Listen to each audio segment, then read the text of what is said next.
Hi, my name's Sebastьян Юнґер. I'm talking to you on September 7th, 2023, from a little neighborhood garden in New York City where I live with my family. There'll be a little background noise. Good people all over this country are checking the news every morning to see what's happening in Ukraine, to see what's happening for the fight for freedom and dignity in your country. As a journalist, I stand with Ukraine for the very simple reason that I stand for human dignity, and that is what this fight is about. My father fled fascism 3 times in his life. He was born in 1923 in Dresden.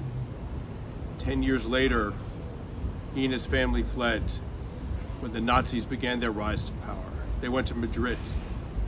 In 1936, they fled again when Franco and the fascists took over in Spain, and they went to Paris. And again they fled in 1940 when the Nazis arrived in Paris. The way you can tell that you are dealing with fascism is because fascists consider people to be expendable, to be disposable for the greater interests of the state or the greater interests of one man. Putin, very obviously, in his assault on Ukraine, is treating the Ukrainian people themselves as disposable, as expendable. But notice that he's also treating his own people, his own soldiers, that way. They are disposable in his greater goal of taking over your country. That's what really makes him a fascist. Luckily, fascism often ends poorly for the fascists themselves. As the Czech statesman Thomas Masaryk said in the 1930s, watching these fascist governments rise to power, Masaryk said, "Dictators always look good until the last 5 minutes. All we have to do is think about Mussolini, Hitler, Ceausescu, Milosevic. From my first war, I covered the siege of Sarajevo in 1993 and 1994. It was basically what's happening in Ukraine, except on a smaller scale. It was almost like a test run for the war in Ukraine today. All those men, all those dictators ended very badly. Think about their last 5 minutes. Now think about the last 5 minutes for Vladimir Putin. You know that's coming, we know it's coming, and you know what? I think even Putin himself knows it's coming. But you might ask, how can a country like Ukraine defeat a much larger, more powerful country with a much bigger army? How is that even possible? Fortunately, history is filled with examples of exactly that. For example, the Montenegrins in the early 1600s defeated the Ottoman Empire over and over again, even when they were outnumbered by as much as 12-1. History is littered with examples of that. And if it were not, if the big country, the big empire, or the big man always won, the world would be composed of fascist megastates, and freedom itself would not be possible. But that's not what the world looks like. Humans are unique in many ways. But in this particular situation, it's important to understand that humans are the only species where a smaller individual, a smaller group, can defeat a larger one. That is what gives humans the capacity for freedom. And they are also willing to, humans are willing to sacrifice themselves for the interests of others, their family, but even their fellow citizens. That's an extraordinary thing that only humans have. And obviously, the good people of Ukraine are exemplifying that, tragically exemplifying that over and over again in your fight against fascism and against Putin's army.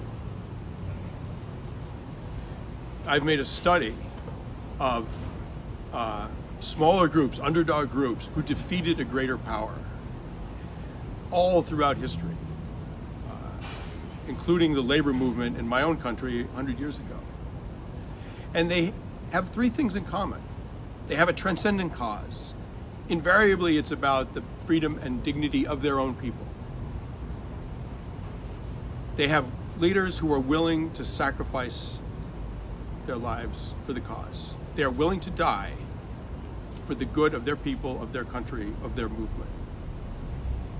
And the third thing is the deep involvement of women in the struggle. As one frustrated police officer said in 1912 in the United States, he was in charge of suppressing labor riots by factory workers who were tired of they were sick of their low pay and their terrible conditions. And this policeman said, one good cop can handle 10 men, but it takes 10 cops to handle one woman. And I think the women of Ukraine probably know what he was talking about. So how do you do this as a nation? You have very brave soldiers on your front lines, but that's not the only important job in defeating an invader like Russia. You also need a society that's worth fighting for. You need people at home, brave, hardworking people, who are willing to risk the bombs, who are willing to devote their lives to keeping a society glued together, to keeping it functioning, and to keeping it humane. If you do not have a humane society, you might as well give up. And you have retained your humanity. I see it in how you treat prisoners, for example. I see it in how you treat the citizens of your country, how the leaders treat the citizens. It's extraordinary. Frankly, it's an example from my own country to take lessons from occasionally. One of the odd things about humans, one of the odd things about all this, is that often the most terrible days that we live through wind up being the days that we have nostalgia for, the days that later in our life we think, oh my God, if only I was back then. I was at my best, the best version of myself existed back then during those terrible days. During the Blitz of London, when the German Wehrmacht, the German Air Force, bombed London and the other cities of England every night for 6 straight months, killing 30,000 people. The citizens rallied. They did what the civil workers of Ukraine are doing. They fought for their country in every means at their disposal. As one British bureaucrat said, we have the chronic neurotics of peacetime driving ambulances through bombing raids. Everyone rallied. One woman said, you know, we would have all gone down to the Thames River with broken bottles to fight the Germans hand to hand if we had to. She was just an English citizen. She was a middle-aged lady in London. And the people of London reportedly missed the Blitz when it was over. I researched a terrible earthquake in Avezzano, Italy, in the early part of the 1900s. It killed 94% of the population. It was like a nuclear bomb had gone off. And this one man said, during the desperate days of survival, everyone was equal.